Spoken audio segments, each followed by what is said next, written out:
حضرت ابوبکر صدیق رضی اللہ تعالیٰ عنہ ان خوش نصیب لوگوں میں سے ہیں جن کو سب سے پہلے حضور کے دامن پاک سے وابستہ ہونے کی سعادت نصیب ہوئی۔ تین باتیں ان کے تعلق سے میں نے آپ کی خدمت میں عرض کرنی ہے۔ سب سے پہلی بات تو یہ ہے کہ اللہ تعالیٰ نے انہیں انتہائی مضبوط، طاقتور اور توانا ایمان عطا فرمایا۔ قرآن مجید میں اللہ کریم نے فرمایا والذی جاء بالصدق وصدق بہ، ایک وہ شخصیت جو سچ لے کے تشریف لائی اور دوسری وہ جنہوں نے اس کی تصدیق کی۔ اولئک ھم المتقون، یہی لوگ پرہیزگار ہیں، یہی لوگ متقی ہیں۔ حضرت مولا علی شیر خدا کرم اللہ تعالی وجہہ الکریم ارشاد فرماتے ہیں کہ یہاں سچ لے کے لانے والی شخصیت نبی پاک علیہ السلام کی ہے اور تصدیق کرنے والی ذات جناب ابوبکر صدیق کی ہے۔ حضرت ابوبکر صدیق رضی اللہ تعالیٰ عنہ نے فوراً اس سچ کی تصدیق کی جو حضور لے کر کے تشریف لائے۔ بہت سارے لوگ ایسے ہوتے ہیں جن کے شعور کی آنکھیں کھل جاتی ہیں، وہ ضمیر کی نہیں کھولتے۔ شعور تو ابو سفیان کا بھی بڑی جلدی بیدار ہو گیا تھا، لیکن بڑی دیر کے بعد جا کے انہوں نے کلمہ پڑھا رضی اللہ تعالی عنہ، بڑی جلدی پہچان گئے چیزوں۔ ابو جہل، ابو البختری، عتبہ، اتیبہ، شیبہ، بلکہ اخنس بن شریک سے جب ابو جہل نے کونے میں جا کے پوچھا اور اس نے ابو جہل سے پوچھا کہ تمہاری رائے کیا ہے، تو انہوں نے کہا رائے تو یہی ہے کہ حضور جو فرماتے ہیں حق اور سچ ہے۔ اس کا مطلب ہے شعور کی آنکھیں تو کھل گئی تھیں۔ جب تنہائیوں میں یہ کہا کرتے تھے کہ کریم کی ہر بات سچ ہے، تو شعور تو بیدار ہو گیا تھا، لیکن ضمیر کو دبائے رکھا۔ ماشاءاللہ مفتی صاحب بھی تشریف لے آئے۔ ضمیر کو دبائے رکھا۔ حضرت ابوبکر صدیق رضی اللہ تعالیٰ عنہ کا کمال یہ ہے کہ جب ان کے شعور کی آنکھیں کھلی نہ کہ دین حق اور سچ ہے، پھر انہوں نے کسی اور طرف نہیں دیکھا، فوراً اپنے ضمیر کی آواز پہ لبیک کہا اور نبی پاک کا کلمہ پڑھ لیا۔ یہ بڑی انفرادیت ہے، اس کو سمجھیے گا۔ بہت سارے لوگوں کو شعوری طور پر سمجھ آ جاتی ہے حق اور سچ کیا ہے، لیکن وہ بیچارے ضمیر کو دبائے رکھتے ہیں، اپنے آپ کے ساتھ جنگ کرتے رہتے ہیں، حق کو قبول نہیں کرتے۔ حضرت صدیق اکبر کی زندگی کا یہ پہلا سبق کہ جب کسی کو پتہ چل جائے حق فلاں چیز ہے، تو پھر قرآن مجید کہتا ہے وَلَا تَلْبِسُوا الْحَقَّ بِالْبَاطِلِ وَتَكْتُمُوا الْحَقَّ وَأَنْتُمْ تَعْلَمُونَ، حق کو باطل سے نہ ملاؤ اور جان بوجھ کر حق نہ چھپاؤ۔ تم علم رکھتے ہو، جان بوجھ کے چھپا۔ تو جب پتہ چل گیا حق کیا ہے، درست کیا ہے، ٹھیک کیا ہے، پھر اسے قبول کیا جائے، پھر تردد نہ کیا جائے۔ ہمارے ہاں بہت سارے لوگ سمجھتے ہیں دین پر ہی چلنا چاہیے، یہی حق ہے، تو بھائی چلتے کیوں نہیں؟ کتاب و سنت ہی راہ نجات ہے، تو اس پر عمل کیوں نہیں کرتے؟ نبی پاک علیہ السلام کا اسوہ نور اور سیرت مقدسہ ہی صرف اور صرف نجات کی گارنٹی ہے، تو پھر دیر کس بات کی؟ جب شعور بیدار ہو گیا ہے، جب تمہیں سمجھ آ گئی ہے، پھر اپنے ضمیر کو جگاؤ اور فوراً دین کو قبول کرو۔ میں بڑی معذرت سے عرض کروں گا، ڈھیر سارے لوگ ہیں جو گروہ پرست ہیں، حق پرست نہیں، اپنی جماعتوں کے بت پالتے ہیں، تنظیموں کے بت پالتے ہیں، وہ اپنے قبیلے کا بت پالتے ہیں، اپنے علاقے کا بت پالتے ہیں، لسانی اور علاقائی بنیادوں پر تقسیم رہتے ہیں، حق پرست نہیں ہوتے، گروہ پرست ہوتے ہیں۔ میرے گروپ نے جو کہہ دیا ہے وہ اگرچہ غلط بھی ہے، لیکن چونکہ میرے گروپ نے کہا ہے لہذا ہر حال میں اسے سپورٹ کرنا ہے۔ یہ جرأت انسان میں ہونی چاہیے کہ وہ حق کو حق کہے، وہ صحیح کو صحیح کہے۔ یہ جرأت جناب صدیق اکبر نے پیدا کی، اور بڑے دلیر آدمی تھے حضرت صدیق اکبر، جنہیں پوری طرح سارے معاشرے سے لڑنے کا حوصلہ تھا، گھر میں بھی گھر کے باہر بھی۔ اللہ نے بعد میں توفیق دی، ان کی 4 نسلیں صحابی بنی ہیں، لیکن شروع میں یہ اعلان کرنا، ان کے والد سخت ناراض ہوا کرتے تھے بعض چیزوں سے، اور پھر قبیلے سے عوام لوگوں نے تو سمجھ لیا نیکیاں بھی شاید جمہوری ہوتی ہیں، سارے کریں گے تو میں بھی کروں گا، جی فلانا کام کوئی نہیں کر رہا میں کیوں کروں۔ نیکیاں جمہوری نہیں ہوتی، ملک جمہوری ہے، نیکیاں جمہوری نہیں ہوتی، نیکی تو نیکی ہوتی ہے، کوئی کرے نہ کرے ہم نے کرنی ہے۔ تو حضرت صدیق اکبر کا یہ پہلا اعزاز، اس کو سمجھے کہ انہوں نے دین حق کو قبول کیا، اور نبی پاک علیہ السلام نے اس بات کو بطور اعزاز کے بیان کیا ہے، بطور فضیلت کے۔ یہ ان کی انفرادیت کے طور پر نبی پاک نے اس کو بیان کیا۔ حضور علیہ السلام نے ارشاد فرمایا کہ میں نے جس کے سامنے بھی دین پیش کیا ہے اس نے تردد کیا۔ کچھ لوگوں نے دلیل مانگی، حضور کے پاس دلیلوں کی کمی تو نہیں، سرکار تو خود سے آپا دلیل ہے۔ یا ایھا الناس قد جاءکم برہان من ربکم، اے لوگو یہ محبوب تمہارے پاس رب کی دلیل بن کے آئے۔ کریم فرماتے ہیں جس کے سامنے بھی دین پیش کیا اس نے تردد کیا ہے، فرمایا یہ صرف میرے ابو بکر صدیق ہیں، میں نے دین پیش کیا ہے لیٹ کی، کوئی نہیں فوراً ہی کلمہ پڑھ کے مسلمان ہوگا۔ حق کو فوراً قبول کرنا اور فوراً حق کی تصدیق کرنا اور فوراً حق کے سامنے سر کو جھکانا، یہ پہلا سبق ہے جناب صدیق اکبر کی زندگی کا۔ لیٹ نہ کریں، کمزور نہ بنیں، ٹوٹتی بکھرتی رائے والے نہ بنیں، کمزور ارادوں والے نہ بنیں، حق جب نصیب ہو اسے قبول کریں۔ دوسری بات، اسلام یہ کہتا ہے کہ جب تم کلمہ پڑھ لو نا پھر پورے کے پورے دین میں آؤ۔ یا ایھا الذین آمنوا ادخلوا فی السلم کافہ، اے ایمان والو دین میں پورے پورے داخل ہو جاؤ۔ جب دین قبول جو کر لیا ہے، مان جو لیا ہے، تو پھر جتنی باتوں کی دین تعلیم ارشاد فرماتا ہے ان ساری باتوں پر عمل کیا جائے، اپنے آپ کو سراپا نیکی بنایا جائے، سراپا خیر ہو انسان کا وجود، جتنی نیکیاں سوسائٹی میں وہ کر سکتا ہے وہ ساری کرنے کا اس کے اندر جذبہ ہو، شوق ہو۔ ہم کیا کرتے ہیں؟ نیکیاں کرتے ہیں لیکن خالص دینی کاموں کو بھی دنیا داری بنا لیتے ہیں۔ جنازہ پڑھنا خالص دینی کام ہے، نبی پاک علیہ السلام نے فرمایا ایک مسلمان کا دوسرے مسلمان پر حق ہے، جو حقوق مومن کے مومن پہ ہیں ان میں سے ایک حق جنازہ ہے، لیکن وہ ہم کس لیے جاتے ہیں کہ میرا تعلق بڑا ہے اس کے بیٹے سے، بھائی سے، باپ سے۔ تو آپ اس تعلق کی بنیاد پر گئے، حالانکہ آپ کو تو کلمے کی بنیاد پر جو تعلق تھا اس بنیاد پر جانا چاہیے۔ ہم نے کیا کیا؟ دینی کام تھا لیکن اس کو دنیا بنا لیا۔ یہ ہمارا مذہبی سٹیج ہوتا ہے۔ تو ظاہر ہے آپ اتنی بڑی تعداد میں لوگ آئے ہیں، آپ کا خیال ہے کہ ایک دیندار آدمی تقریر کرنے آ رہا ہے، لیکن اگر میرے دل میں یہ خواہش ہو کہ بڑے لوگوں میں فیمس ہو جاؤں گا اور ڈھیر سارے لوگ واہ واہ کریں گے اور گھر جا کہیں گے کیا بات مولانا نے کیا نقطہ بیان کیا ہے، اگر یہ میرے ذہن میں باتیں آئیں گی تو میں نے دینی کام کو بھی دنیا بنا لیا ہے، ترویج شریعت کے کام کو میں نے ذاتی شہرت کا ذریعہ بنا لیا۔ یہ دینی کام دنیا بن جائے۔ دین میں پورے پورے داخل ہونے کا مطلب یہ ہے کہ آپ سراپا خیر بن جائیں، پھر آپ ہر وہ نیکی جس کو دین نیکی کہتا ہے اسے کریں، اور ہر وہ چیز جس سے دین روکتا ہے اسے رکیں۔ حضرت حسن بصری رضی اللہ تعالیٰ عنہ سے کسی نے کہا تقویٰ کیا ہے؟ فرمایا جہاں جانے کا رب نے حکم دیا ہے وہاں غیر حاضری نہ کرنا، اور جہاں جانے سے اس نے منع کیا ہے وہاں نظر کبھی نہ آنا۔ یہ متقی ہونے کی علامت۔ حضرت صدیق اکبر کا آپ سراپا دیکھیے، نبی پاک علیہ السلام نے صحابہ سے فرمایا یہ دیکھیں ہو سکتا ہے معاذ اللہ کسی کے دل میں خیال ہو کہ یہ شاید کوئی معمولی چیزیں ہیں، لیکن یہ تعمیر شخصیت میں اور کردار سازی میں کلیدی حیثیت رکھتی ہیں یہ چیزیں۔ حضور نے صحابہ سے پوچھا بتاؤ بھئی آج جنازے میں کسی نے شرکت کی ہے؟ تو تمام خاموش تھے۔ جناب صدیق اکبر نے ہاتھ کھڑا کر کے عرض کی حضور مجھے اللہ نے یہ سعادت عطا کی۔ نبی پاک علیہ السلام نے فرمایا آج تم میں سے کوئی روزہ دار بھی ہے؟ عرض کی یا رسول اللہ مجھے اللہ نے توفیق دی ہے۔ صرف حضرت صدیق بولے۔ پھر نبی رحمت صلی اللہ تعالیٰ علیہ وسلم نے پوچھا آج کسی نے کسی مسکین کو کھانا کھلایا؟ سب خاموش تھے، صرف حضرت صدیق کو آج یہ اعزاز حاصل ہوا۔ ہاتھ کھڑا کر کے عرض کی یا رسول اللہ مجھے یہ موقع ملا۔ یعنی جس سوال پر سرکار استفسار کرتے اسی سوال کے جواب میں جناب صدیق اکبر ہاتھ کھڑا کر کے کہتے یا رسول اللہ مجھے یہ موقع ملا۔ آپ بات کو سمجھیں، جب دین قبول کر لیا پھر سراپا نیکی بن جائے، پھر جو بھی خیر کا کام حضور علیہ السلام نے فرمایا کسی نیکی کو بھی معمولی نہ سمجھو، کسی نیکی کو بھی معمولی نہ جانو، یہاں تک کہ کچھ نہ ہو سکے تو اپنے بھائی سے مسکرا کے بات ہی کر لو۔ حضرت صدیق اکبر رضی اللہ تعالیٰ عنہ نے دین کے اس فلسفے پر حقیقی طور پر عمل کیا اور ہر خیر کو ہر نیکی کو دوڑ دوڑ کے حاصل کیا۔ اسی لیے سرور کائنات علیہ السلام نے فرمایا قیامت کے دن کچھ روزہ دار ہوں گے، انہیں جنت میں ایک روزے داروں کا دروازہ ہے، وہاں سے آواز دی جائے گی روزے داروں ادھر آ جاؤ، اس دروازے سے گزرو۔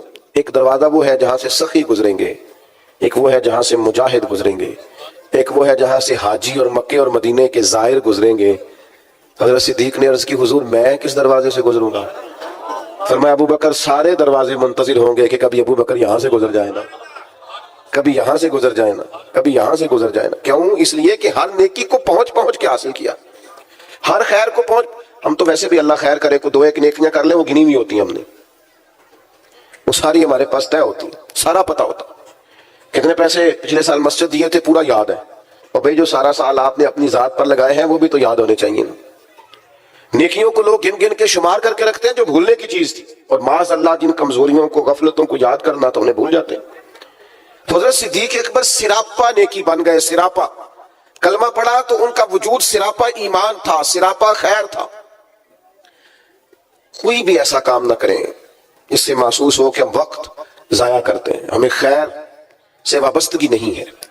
جو نیکی ملے فاستبقوا الخیرات، نیکیوں میں آگے بڑھ جاؤ، کوشش کریں کہ جلدی جلدی اپنے لیے خیر جمع کریں۔ لمحات بکھرتے جا رہے ہیں، وقت اپنا دامن چھڑاتا جا رہا ہے، زندگی سمٹ جاتی ہے، اور ہم دیکھتے ہیں کہ جلدی جلدی سکڑ جاتی ہیں چیزیں اور انسان کے ہاتھ کچھ بھی نہیں آتا۔ تو کوشش کی جائے ہمیشہ خیر جمع کرنے کی، بڑھ چڑھ کے نیکیاں کرنے کی۔ نبی کریم علیہ السلام نے فرمایا جنتیوں کی 360 علامتیں، کسی میں ایک بھی پائے جائے تو جنتی ہے۔ آپ کی توجہ ہے میری بات پر؟ کتنی علامتیں؟ کسی میں اللہ کا ایک دعا مانگنے لگا وہ آمین کہنا، اللہ کرے آپ موبائل کام دیکھیں اور میری بات زیادہ سنیں، آمین تو کہہ دیں، دعا میں تو شامل ہو جاؤ یار، دعا مانگی ہے۔ ان 360 یہ ساری وہی نیکیاں ہیں جو پھیلی ہوئی ہیں، خیر کرنا، پیار کرنا، عبادت کرنا، مخلوق کی خدمت میں مشغول رہنا۔ فرمایا جنتیوں کی 360 علامات ہیں، ایک بھی پائی جائے تو بندہ جنتی ہے۔ حضرت صدیق اکبر کا لہجہ ہمیشہ دھیما رہا ہے، بڑے وفادار تھے۔ فوراً عرض کی یا رسول اللہ میرے اندر بھی کو پائی جاتی ہے؟ جو 360 نورانی علامات ہیں جنتیوں کی تو کریم میرے اندر بھی کو پائی جاتی ہے؟ نبی کریم نے فرمایا آپ کے اندر تو 360 ساری کی ساری پائی جاتی ہے، ساری۔ انہوں نے سراپا خیر کیا، سراپا۔ ہم بھی بڑے مصروف لوگ ہیں، کوئی پوچھا جناب کی کیا پوزیشن ہے، کہتے ہیں بڑا مصروف ہوں۔ تو اگر پوچھا جائے کتنی دیر مصروف ہے تو کہتے ہیں 6 گھنٹے تو موبائل پہ مصروف ہونا۔ یہ جو راتیں ہیں نا، لمبی راتیں سردیوں کی، یہ تہجد پڑھنے کے دن تھے، اور یہ چھوٹے دن تھے سردیوں کے، یہ روزے رکھنے کے دن تھے۔ لیکن اس کے لیے جو عشاء کے بعد سو جائے، یعنی اگر 7 بجے عشاء پڑھی اور 6:15 فجر پڑھی تو اتنی لمبی رات بنتی ہے 10-11 گھنٹے کی، اور ڈاکٹر کہتے ہیں بڑا بھی زیادہ سوئیں تو 8 گھنٹے کافی ہے، تو 3 گھنٹے تو رات پھر بچ جاتی۔ یہ وقت تھا سحری میں اٹھنے کا، لیکن اس کے لیے جو عشاء کے بعد موبائل کی جان چھوڑے تاکہ سحری میں اٹھ سکوں، جب سوئے گا نہیں تو اٹھے گا کیسے؟ ہم اگر مزاج رکھتے ہو نا خیر کا تو اللہ تعالیٰ وقت میں بھی برکت پیدا کر دیتا ہے۔ جو ہمارے بزرگ اتنی اتنی بڑی ضخیم کتابیں لکھ گئے، کتنی کتنی جلدیں ہیں ان کے وقت میں برکت تھی، وقت کو مینج کرتے تھے۔ لیکن خوش گپیاں ہماری سیریں، ہمارا آنا جانا، ہمارا موبائل کو وقت دینا، اس نے ہمیں بڑا الجھا دیا ہے۔ حضرت عمر فاروق رضی اللہ تعالیٰ عنہ بیان فرماتے ہیں، کہتے ہیں ایک نابینا بیوہ اور بے اولاد خاتون تھی مدینہ منورہ میں، تو میں اس کے گھر کا کام کاج کر دیا کرتا تھا۔ ایک دن میں گیا تو میرے سے پہلے ہی کوئی بوڑھی اماں کے گھر کا کام کر گیا۔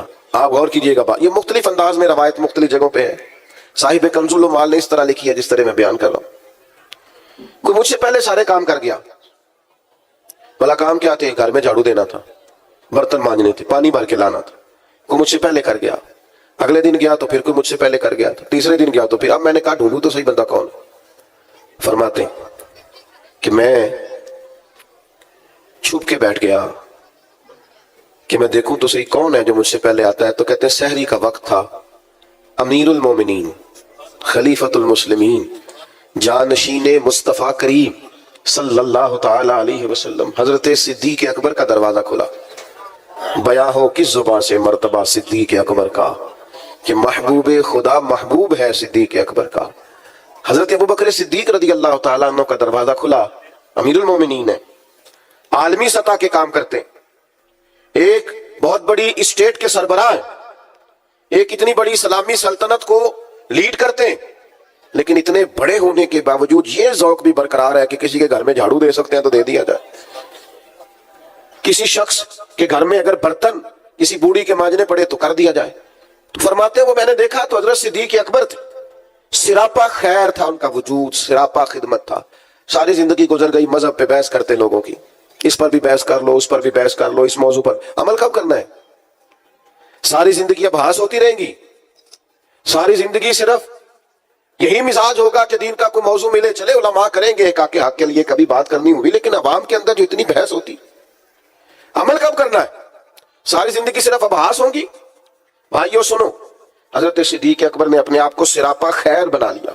اور تیسری بات، جو آپ کی خدمت میں عرض کرنی ہے وہ یہ ہے کہ حضرت صدیق اکبر کے مزاج میں ڈٹنا تھا، ڈٹ جاتے تھے۔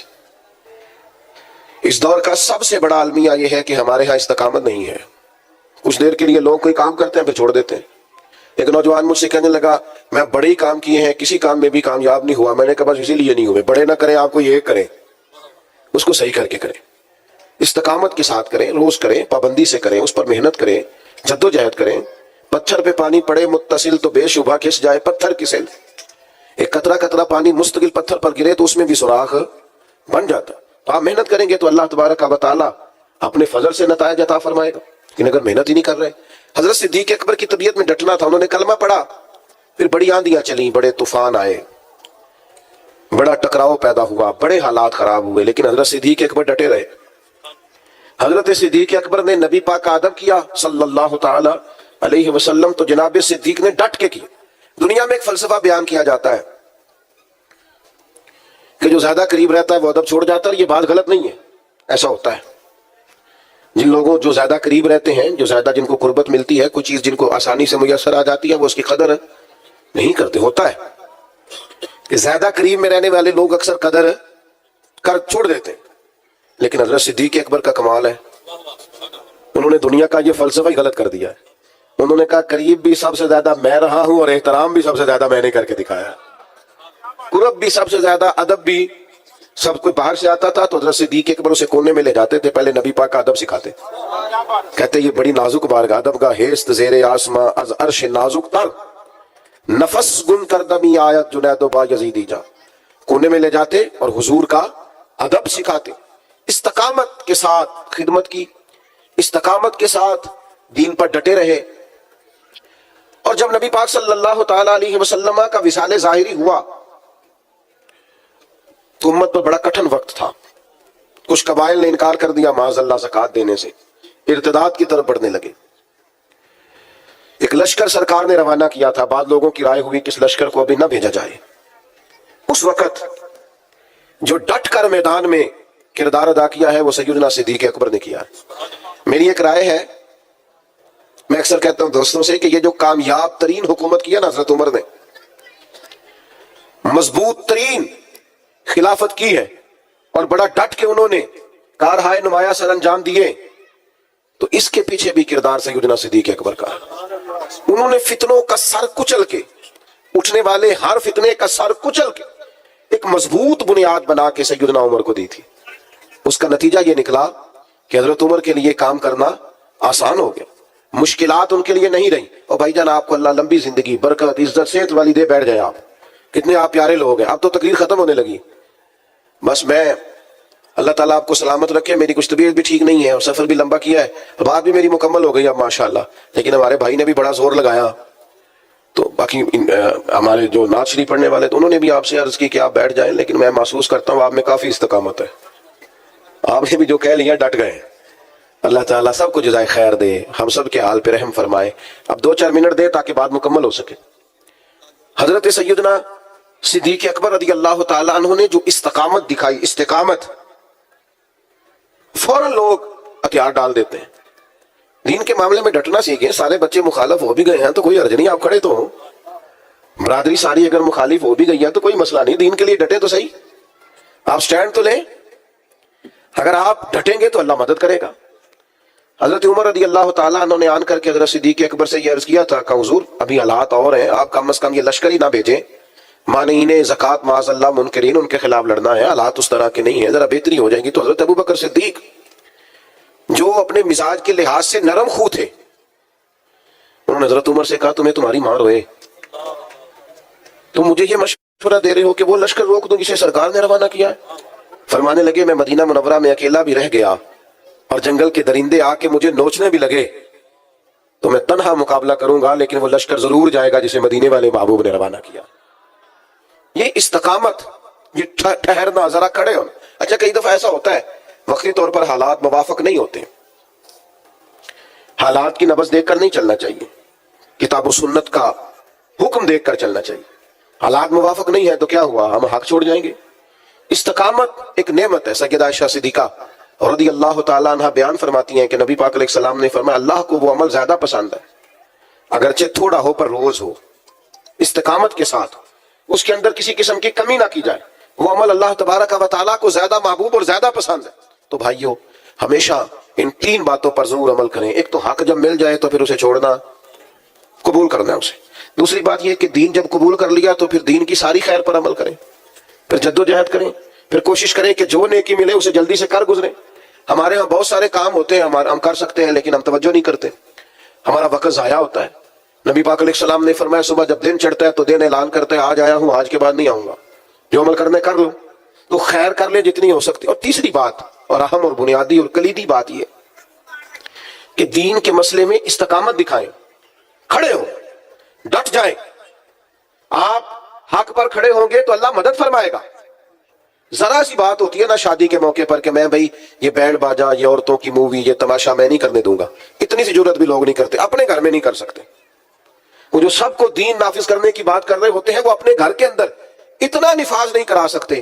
ویسے کوئی دوست ملنے آئے تو ڈرائنگ روم میں آئے گا، مووی والے کو اجازت ہے، وہ سب بیویوں کے بیچ گھوم رہا ہے، معاذ اللہ۔ ہمیں خیال ہی نہیں آ رہا کہ اتنا بڑا ہم بربادی والا کام کر رہے ہیں۔ پہلے تو کچھ شادیوں پہ جانے کا موقع ملتا تھا تو مردوں عورتوں کے بیچ ایک پردہ لگا دیا جاتا تھا، اب تو چند شادیوں کے بارے میں خبر ملی تو پردہ بھی اٹھ گیا ہے، اب سب اکٹھے بیٹھتے ہیں۔ اکبر الہ آبادی نے کہا تھا بے پردہ کل نظر آئیں جو چند بیبیاں، تو اکبر زمین میں غیرت قومی سے گڑ گیا، پوچھا جو ان سے بڑھ کے کہ تمہارا پردہ کدھر گیا؟ کہنے لگی وہ عقل پہ مردوں کی پڑ گیا، مردوں کی عقلوں پہ پڑ گیا، ہم اب پردہ نہیں کرتی۔ آخری گزارش میری آپ سب حضرات کی خدمت میں، وہ آپ نے نہایت توجہ سے میری بات کو سننا ہے۔ صحابہ اور اہل بیت کے معاملے میں اپنے آپ کو حساس بنائیں، کسی شخص کی کسی کمزور بات کو کبھی نہ سنیں۔ حضور کے جمیع صحابہ وہ سارے آسمانی ہدایت کے ستارے، اور میرے اعلیٰ حضرت فرماتے ہیں نبی پاک کی نسل میں ایک ایک بچہ نور کا ہے، تیری نسل پاک میں ہے بچہ بچہ نور کا، تو ہے عین نور تیرا سب۔ اس کمزوری سے بچیں۔ ہم نے ان کی پیروی کرنی ہے کہ ان پر بحث کرنی ہے؟ ہمیں تو کہا گیا تھا ان کی پیروی کریں۔ آپ نے کبھی دیکھا ہے کہ اسٹوڈنٹ کلاس میں بیٹھے ہوں، ٹیچر پڑھانے کے لیے آئے تو وہ کہے کتابیں کھولیں، تو ٹیچر جواب میں کہے جناب، وہ شاگرد جواب میں کہیں کہ آپ یہ بتائیں کہ آپ کی تعلیم کتنی ہے؟ یہ شاگرد کو اجازت ہے کہ وہ کھولتا پھرے؟ وہ کہے جناب آپ بی اے ہیں تو بی ایڈ بھی ہیں کہ نہیں، اور اگر بی ایڈ بھی ہیں تو بتائیے کہ آپ سفارش پہ ہیں کہ میرٹ پہ ہیں؟ یہ سوال کرنے کی اجازت دیتا ہے ٹیچر؟ وہ کہتا تو کتاب کھول اور سبق پڑھ، تو سبق پڑھ۔ یہ مجھ سے پوچھیں گے، ہیڈ ماسٹر صاحب پوچھیں، پرنسپل صاحب پوچھیں تو کون ہے؟ تو شاگرد ہے؟ تو بھائی صحابہ کے مشاجرات میں پڑھنے کی اجازت نہیں ہے۔ ہم نے تو ان سے فیض لینا ہے، ہم نے تو سیکھنا ہے، ہم نے تو دیکھنا ہے کہ صداقت سیکھنی ہے تو آؤ دروازہ ابو بکر پر، عدل سیکھنا ہے تو آؤ دروازہ فاروق اعظم پر، شرم و حیا، وزاداری، حسن سیکھنا ہے تو آؤ نا سیدنا عثمان غنی کی بارگاہ میں آؤ، اور اگر ڈٹ کر جینا سیکھنا ہے، شجاعت سیکھنی ہے، فقاہت سیکھنی ہے، علم سیکھنا ہے، معرفت سیکھنی ہے تو آؤ سیدنا مولا علی کے دروازے پر۔ تو یہاں سے تو پانا ہے، سیکھنا ہے۔ ہم ابحاث میں الجھے ہوئے ہیں، اور پاک باز لوگوں کے بارے میں معاذ اللہ تعالیٰ ایسے لوگوں کی باتیں سنتے ہیں جو لوگ ہمارے دلوں میں وسوسہ اندوزی کرتے ہیں۔ تو میرے عزیز بھائیوں، حساس ہو جائیں اس مسئلے میں، تقوی کے ساتھ ان لوگوں کی زندگی کو لیں۔ اتنا بڑا خوبصورت اجتماع اللہ اپنی بارگاہ میں قبول کرے۔ آخر دعوانا الحمدللہ رب العالمین۔